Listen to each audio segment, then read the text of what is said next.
وترحمنا لنكونن من الخاسرين يا الله পাক রব্বুল আলামিন মাবুদ আমরা প্রতিপারী বান্দা গুনাহগার আয় আল্লাহ পবিত্র রবিউল আউয়ালের চাঁদে মাগরিবের নামাজের পূর্ব মুহূর্তে ইয়া আল্লাহ পাক রব্বুল আলামিন আমরা সবাই তোমার শাহী দরবারে দুখানা হাত বাড়াইছি আল্লাহ বৈষম্য বিরোধী ছাত্র আন্দোলনের নবীনগরের শহীদ তানবীর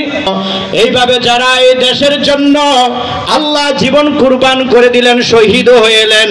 আয় আল্লাহ পাক রব্বুল আলামিন তাদের প্রত্যেকের রূহে পৌঁছায়া দাও ইয়া আল্লাহ তাআলা রব্বুল আলামিন দাও ইয়া আল্লাহ পাক রব্বুল আলামিন মনোনীত বেগম খালেদা জিয়াকে ওনাকে পরিপূর্ণ সুস্থতা দান করেন